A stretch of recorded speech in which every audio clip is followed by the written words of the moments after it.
Hindi ko po ina-expect ito.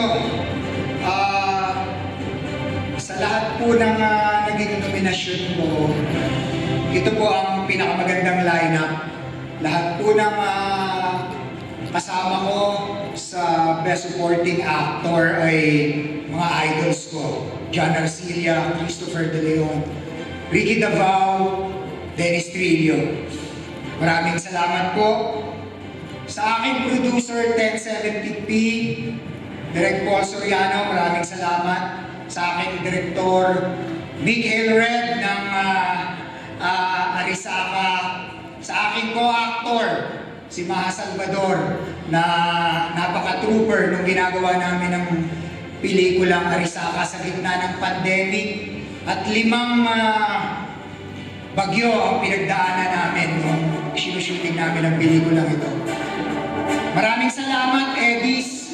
Maraming salamat sa pelikulang Pilipino at binibigyan nyo ng pagkakataon ng mga aktor na katulad ko.